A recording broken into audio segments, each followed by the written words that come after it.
Amen. Well, good morning, everybody. Welcome to One City Church, where we are all about equipping and we are all about inspiring people to start and to multiply house churches across the country. We are all about building genuine community, building deeper connection, and creating a renewed vision of church. And so, with that said, let's dive into today's conversation. We are talking about busyness and how to create space when our life is so full and so overwhelming.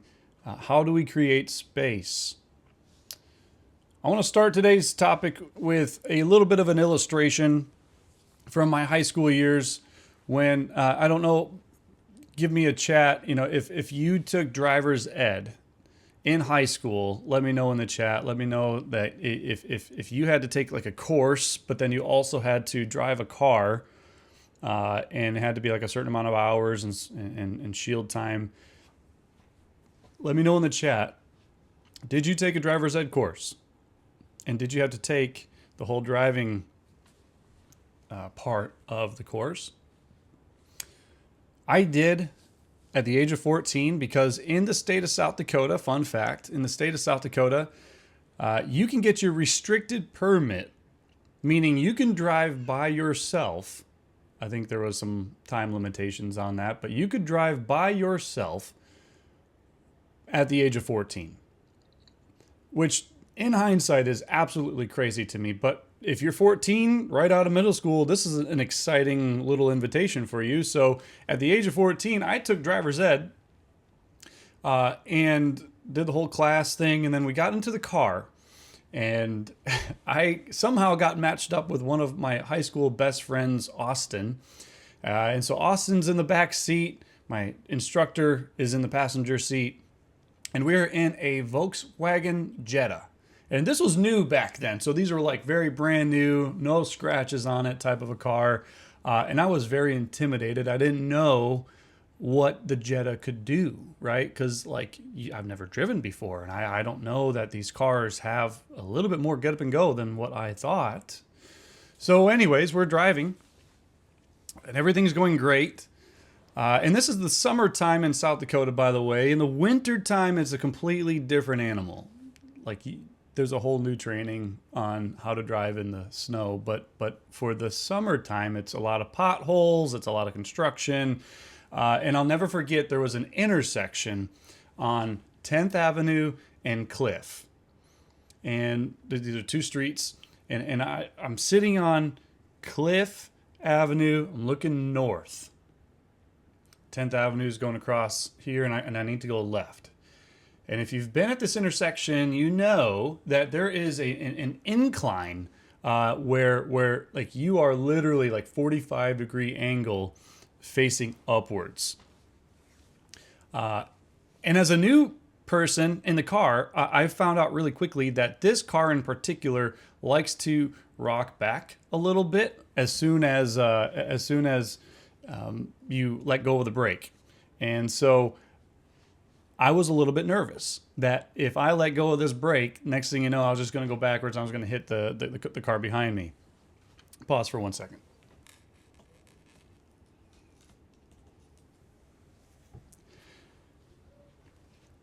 What I didn't know is that it really isn't that much of a, let back. And that it really would have been fine if I hadn't done what I was about to do. And so what I did in order to prevent an accident is I went immediately from the brake to gunning it on the gas, like absolutely full throttle gunning it, so that I don't hit the car behind me. And sure enough, I screeched them tires. Like I peeled that Volkswagen Jetta so hard into the middle of that intersection, and in the driver's ed car, just and like I think I saw some smoke out the back. I don't know for sure. I just remember freaking out because here's the driving instructor and my best friend in the back who's just dying, and I am burning out in the driver's ed car turning left, and all I heard was whoa, whoa, whoa, whoa, whoa from my driving instructor. And as soon as I got around the corner, he's like, hey, let's not do that again. Okay. Like, let's just ease on the gas. Let's just gently press it. It was like a SpongeBob moment where you just, big toe, if you get the reference. We were just going to ease onto that gas. And so sure enough, we came back around and we did the hill again. And yeah, it's, you just ease onto that gas and you get right into the intersection just fine and safely. But what I realized through this experience is that you can be facing the right direction. You can be oriented in the right way. You can be given the green light to go and to do the thing that you were called to do or you're supposed to do.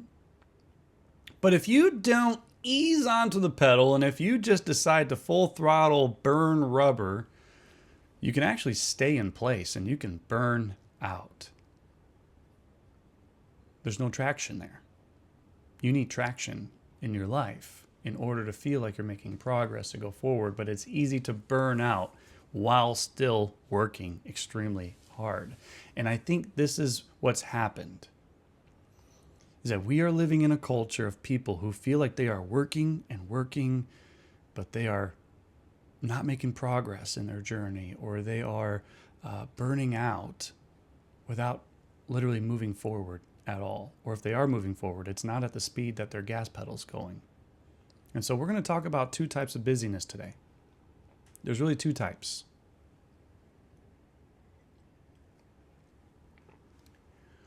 There's two types of busyness, and there's the type of busy that is full, like Jesus was full. Like we know that Jesus did not live a life that was just simply relaxed and playing video games, and like he was doing stuff on a regular basis. He had a very full life. Would we say Jesus is busy? Probably. But was he busy in the same way that we see busyness in our world? It's different, right? So what's different? Then there's a second kind of busyness, which is busy as a disease or as an illness. And psychologists, literally, the medical definition of this kind of busyness is, they call it the busy life syndrome. That's the medical term for it. This kind of busyness is the kind that does not allow for things like silence, space, or processing in your life. And it's really, at the end of the day, a compulsion to constantly be doing something rather than allowing yourself to simply be. You always have to do, rather than just simply be. Carl Jung, the psychologist, he said that hurry is not of the devil, hurry is the devil. Corrie ten Boom, who's a Christian writer, Holocaust survivor, said that if the devil can't make you sin, he'll make you hurry. Tim Keller, the Christian theologian and famous pastor in New York, he said that busyness does violence to our souls, and it's one of the greatest barriers to spiritual growth. And as a pastor in Austin, Texas, I can come to the agreement with Tim Keller that one of the greatest hindrances, if not the greatest hindrance to people's faith in Jesus, is their busyness. John Ortberg, who is a Christian pastor and an author on the West Coast, who's one of my favorite authors, he says that for many of us, the great danger is not that we will renounce our faith. It is that we will become so distracted and rushed and preoccupied that we will settle for a mediocre version of it. And that breaks my heart. Bill Gates, business leader, everybody knows Bill Gates, the name. Bill Gates says that busy is the new stupid. And so we've got a problem, right? We have to know that this is a reoccurring thing and this is a prevalent thing in our world. And so let's ask ourselves, quite frankly, how do I know if I've got this? Do I have the symptoms of the busy life syndrome? And I stole this checklist from an author by the name of Ruth Haley Barton. And she gives 10 signs of the busy life syndrome that I love. And so what I'd love for you to do right now is if you're taking notes, go ahead and get your notebook out and just write 1 through 10 on that notebook. 1 through 10. And don't put anything next to the numbers. All I want you to do is just put a check if you feel like you've got this, and then leave it blank if you feel like you don't. Okay, very simple instructions. Ruth Haley Barton gives 10 signs, 10 indicators that you are, it's kind of like a WebMD type of a thing. Like, do I have this thing? Here's your indicators, okay? So you ready? Number 1 is an ease of irritability. Like you're just easily triggered by things all the time. Number 2 is a hypersensitivity. Like you're just if someone confronts you or contradicts you, it's just easily like gone. Hypersensitivity, you're very emotional really, really quickly. Number 3 is a restlessness. And so that's like a sleeplessness at night, but then also during the day, if you're just constantly restless, even as a state of being, they would say that's a more extreme case if it's during the day. But number 4 is a compulsive overworking. Number 5, emotional numbness. So it's like you're a robot. You're just kind of going through the motions of the day. You don't really interact and fully present. You're an emotional, numb person. Number 6, escapist behaviors. And this is just full disclosure, very important point. These don't manifest most around your coworkers and friends. These manifest most around your family, the people closest to you. And so if you've got the escapist behaviors, the emotional numbness, just know that if you're seeing that in your workplace as well, that this is becoming a more severe case, but it's primarily in your family and particularly in your marriage that you'll see these things first. Number 7 is disconnected from identity and calling. So if you're just constantly asking like, why God, what's my purpose? And there's a healthy aspect to that, but there's also like, is this a reoccurring thing? Are we seeing a pattern here where they would say that's not healthy? Number 8 is that you're not able to attend to human needs. Number 9 is a hoarding of energy. So we don't want to go out. We don't want to do the things that are healthy for us. We would much rather stay and keep all the energy in because we don't want to expend ourselves. So you're hoarding your energy. You're finding any excuse in the book to try to stay in. And number 10 is a slippage in our spiritual practices. Again, coming back to the things that help us make us most healthy, the things that, like, they're practices, so you have to do them, we start seeing a slippage. How did you do? Go ahead and tally your number. Are you 9 out of 10, 5 out of 10, 2 out of 10? How did you do? That's really the question. And don't beat yourself up. Very important here. Do not beat yourself up if you feel like, wow, this is bad. I need a lot of help. I want you to take these 10 things as indicators, kind of like a check engine light on your car, that we are not living in the way and the reality of the kingdom of heaven. Okay? So if you're feeling these things, it's an indicator of something else going on, just like a check engine light. That it is time to address a core issue. And it's time to maybe go to the mechanic. So don't see these things as like the problem in themselves, like I'm irritable, so I got to fix my irritability. No. It's probably something deeper. So don't, and what I do, hey, give yourself lots of grace. Please give yourself lots of grace because we live in a culture that has systematically built you up for hurry rather than helping you and cultivate that. They like this culture in the West is building up achievers, doers, workers, entrepreneurs that overexpend themselves. And so give yourself a lot of grace in this. And along the same lines, I think we live in a generation of people that need help. Me included. I am a recovering workaholic. And I think that there is an entire generation of young people that are desperate for help. They have a lot of passion and ambition, a deep hunger, but they need help. Connor Price just released a brand new song.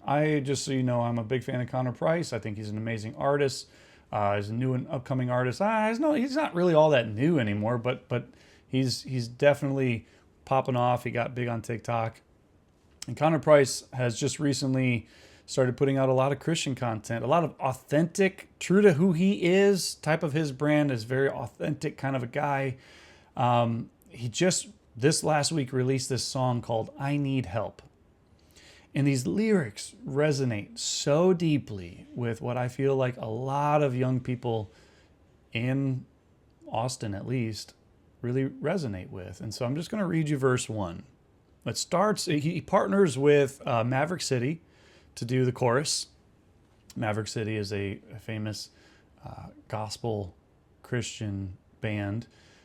And Connor comes in with verse 1 and he says, yeah, I need help. Admitting that was the first step. I had to go out on my own, leave the bird's nest. Leap of faith, but my wings didn't work yet. Fell to the ground and the pain was the worst yet. Yeah, that's a lesson I ain't learned yet. Stripes I ain't earned yet. Gotta get knocked down twice so the third gonna hurt less. Got to the church steps, couldn't take the first step. I need help. I need some guidance. Somebody controlling it. Got me a Bible. I took it right home with me, put it right next to my bed, and I said that I'd read it. Truth is, I ain't even open it. If I'm being honest, I don't even pray. I need somebody to show me the way. I need somebody to tell me that nothing is wrong with me, saying that I need help. In verse 2 and verse 3 only continue down that same path of a common theme that I'm seeing in a younger generation, that I want so many people to understand this, that young people, and most people in my experience, genuinely want a meaningful life. They want to know that their life matters and it counts. They want a happy, healthy marriage, a happy and healthy family, fruitful relationships, a fulfilling job. They do genuinely want a strong faith. I believe that young people are more hungry and desperate than really any other generation before them for something deeper, and they long for something more. But they need help. And so, if you've got your Bibles, turn to Matthew 14. This is our passage for the day that I think speaks so loudly. And I want us to lean into this in a way that you've probably never read this before. So if you're in Matthew 14, I'm in verse 22.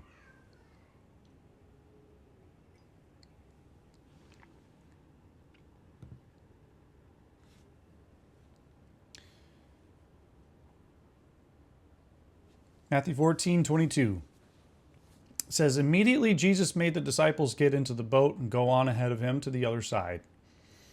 And while he dismissed the crowd, and after that he had dismissed them, he went up on a mountainside by himself to pray. Later that night, he was alone there, and the boat was already a considerable distance from the land, buffeted by the waves because the wind was against it. Shortly before dawn, Jesus went out to them, walking on the lake. When the disciples saw him walking on the lake, they were terrified. It's a ghost, they said, and they cried out in fear. But Jesus immediately said to them, take courage, it is I, don't be afraid. Lord, if it's you, Peter replied, tell me to come to you on the water. Come, he said.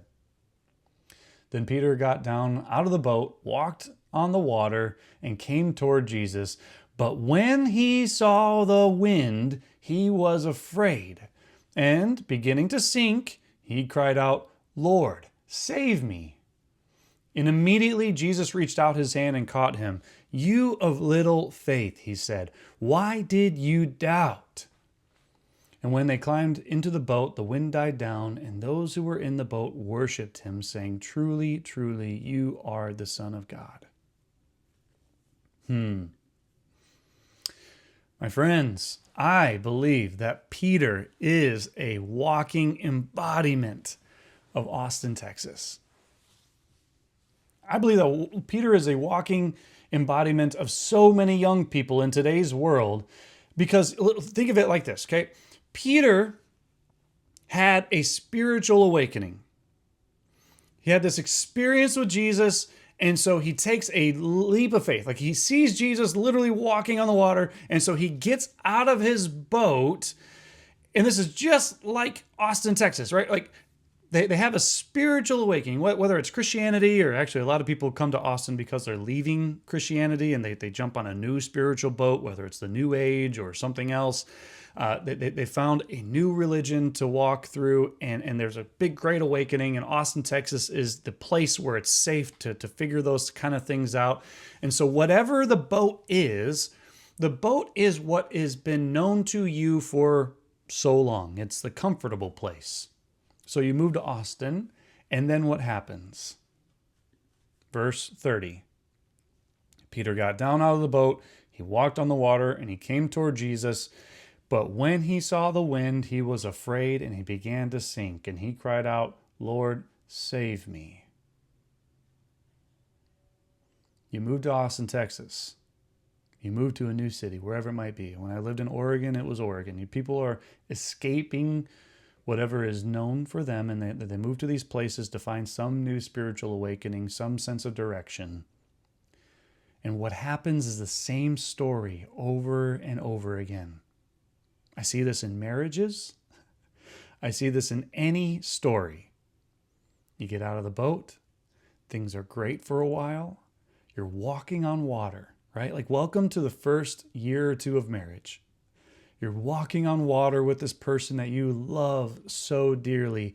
You move to this new city, and there's so many really great things to do and people to meet, and expectations are high, and you got the wind at your back, and every little obstacle is just a little bump in the road. But inevitably, the wind comes. And sometimes it comes suddenly and abruptly, and it's a tragedy. But sometimes, most of the time, it comes through the vehicle of failed expectations.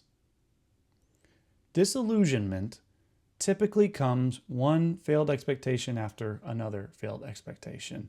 And so what typically happens is people move, they have this crazy experience where everything is going great, and then reality hits in where the doubt and the fear start creeping in, and they start to sink. And it's when you sink that you have a choice. Are you going to reach out like Peter did, and are you going to reach out to Jesus and say, "Hey, save me"? Or you're going to do what most people in Austin do, and they find something else. You name your poison. The bar scene, I've heard, the bar scene is amazing here. I've heard there's a lot of great clubs. I've heard there's a lot of ways that you can try to save yourself from drowning. There's a lot of, millions of ways that you can distract yourself. But that doesn't, it really only prolongs the sinking. And it only makes it worse.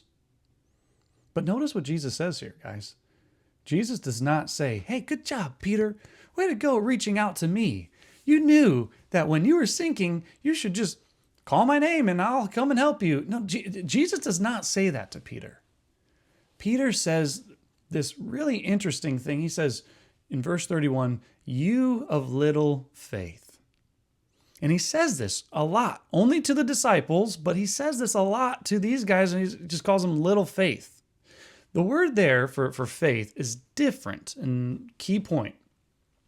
The word for faith there is different from the typical word for faith. The typical word for faith is pistos. Pistos is the Greek word for faith. It's like a general faith. Like, you have a general faith in God. Most people that call themselves Christians have a general faith in God. But the word that Jesus uses here is ologostopoi. And ologostopoi is a situational kind of faith. that is different from general. Situational means you have the pistos faith already. Like, you believe in me, great. Good job. You have pistos.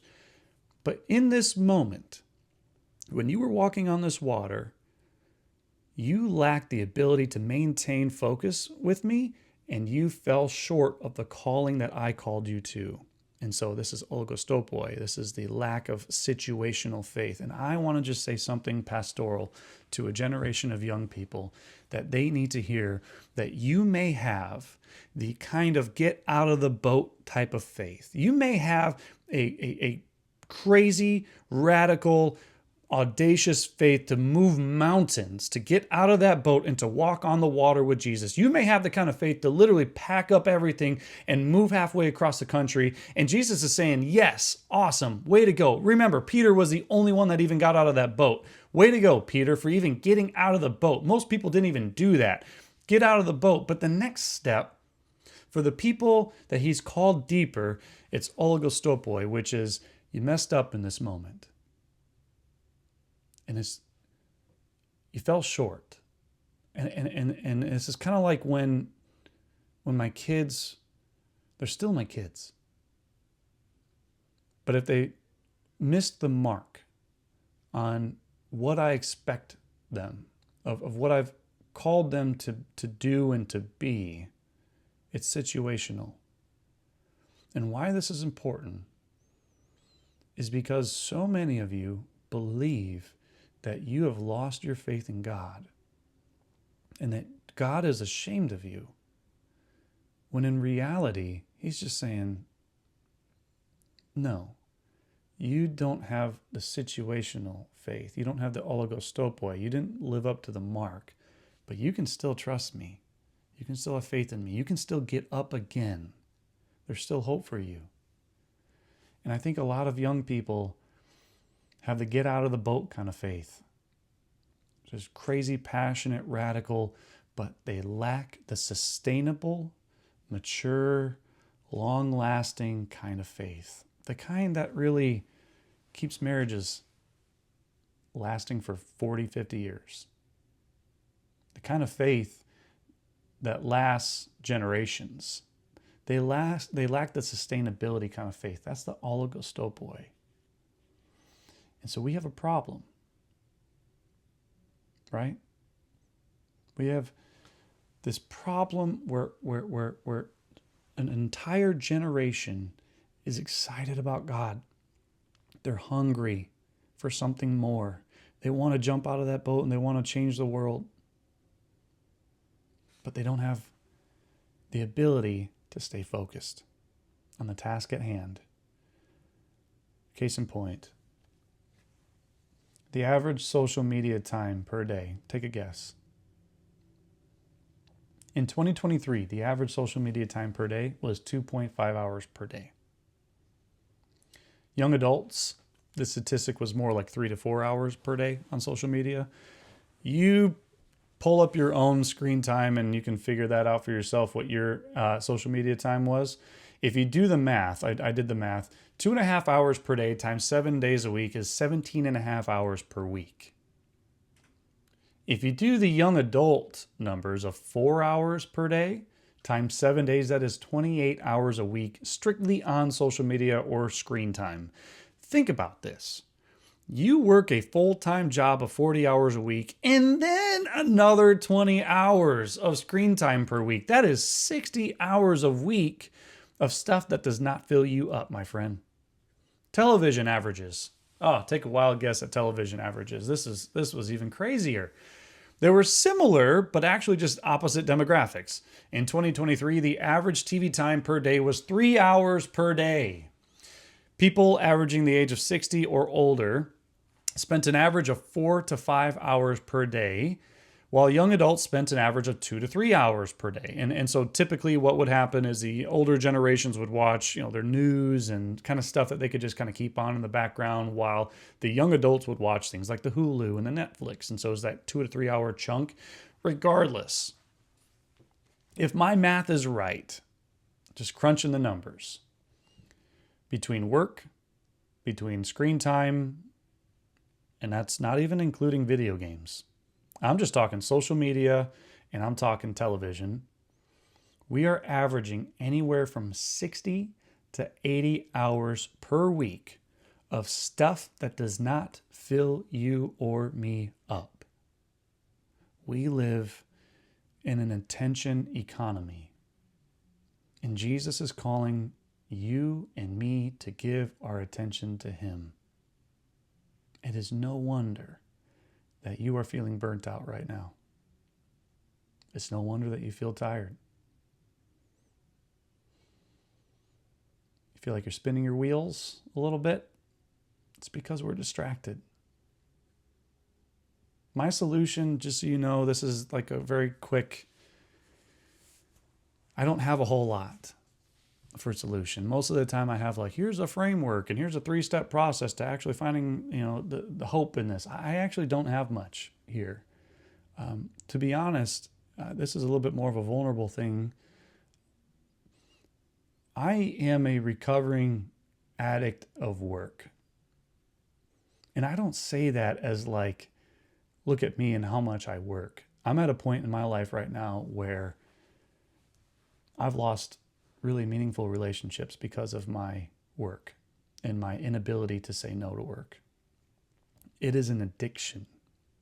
And I treat it as an addiction, which is something that cripples my relationship, both with my family and with God. I am a recovering addict of work. And so what I want to do is say this from that kind of a posture, rather than a pastor who has all the answers and everything figured out.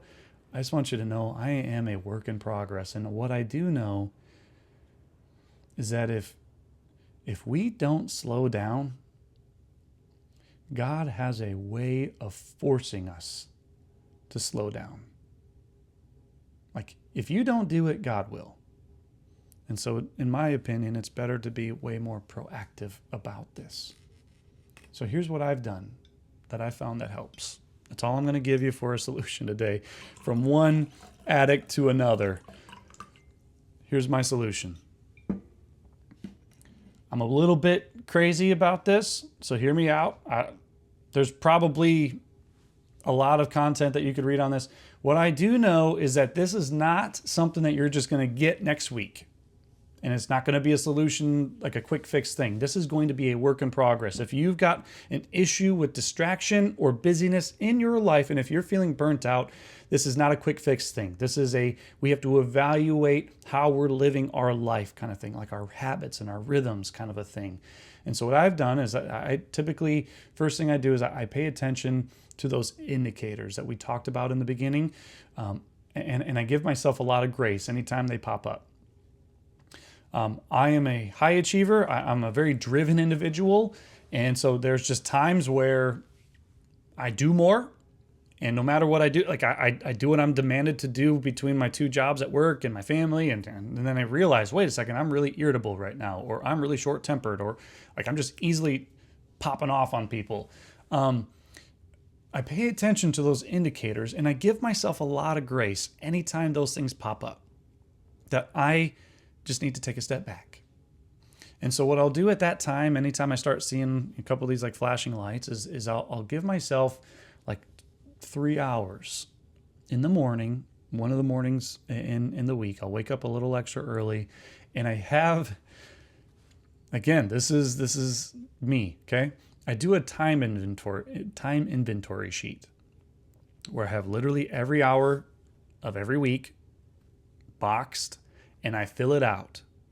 Or step by step, I go through every hour of my day, and I literally write down what I did that hour. If it's and you got to be brutally honest with yourself. Like, there is no growth if you're not brutally honest. And so I am brutally honest with how I log my time. If it's on my phone, if it's social media scrolling, if it's productive work, if it's hanging out with my kids, whatever it might be, I write that down in my time inventory sheet every hour. Sometimes if it's really bad, I do every 15 minutes. And then I send that inventory sheet to 3 people that I trust very closely. And those 3 people are people that I trust to tell me the truth. They're not just people that I like, buddies. These guys are ones that they'll look at my timesheet and they'll go, here's where you did great. Here's where I love what you're doing. And here's where I need to call you out. And they are brutally honest with me. I actually just recently did one of these. And my former senior pastor in Oregon, in a very gentle but very firm way, rebuked me and told me that I needed to repent. And it was very humbling. And so you, my friend, need people in your life who are also busy, right? Like I created a time inventory sheet and then I send it to them and they evaluate it for me and they give me feedback. I don't go, hey, can we have coffee and can we go out of your way? No, like, hey, whenever you get a minute, just evaluate my time inventory sheet and send it back to me and your honest feedback. I'd really value that. And that's what they do for me. And then I evaluate my week. And I also start intentionally turning the TV off. I don't watch the shows. I put my phone on the counter when I come home. I turn off the radio in the car. I start disconnecting from the digital and I sit in the silence of the moment. And I just simply allow the silence to fill long enough to reconnect myself with Jesus and long enough to reconnect with my own soul again. Silence, solitude, simplicity. These are the practices that I think will redeem community. These are the practices that I think will redeem your busy work week. I also started doing these prayers, and this is kind of how I want to wrap up our time together. I started doing these prayers every morning and every night. And I have them written down. They're very like old, I don't know, it's kind of Catholic almost how the prayers are written. But sometimes I really like the tradition aspect of prayers. Like sometimes it's best to just give me a prayer that I don't have to think about. I can just read word for word and it gives me the words to say. And so I want to do that today as we close. I have one that I do every morning and I have one that I do every night. What I want to close with is my morning prayer. It's titled Morning Prayer for Alignment and Peace. And I simply do this every morning, first thing when I wake up. Rather than grabbing my phone, I do this. I sit on the side of my bed, or I go to my quiet place if my wife is still sleeping. And I say, Heavenly Father, as I rise today, I quiet my heart before you. Help me to slow my thoughts and surrender my day to your will. Teach me to walk in step with your Spirit, not rushing ahead or falling behind, but moving with the rhythm of your grace. Give me the wisdom to seek your kingdom first, that my desires would be aligned with your purpose. Let my work reflect your love, and let my words carry the peace that only comes from you.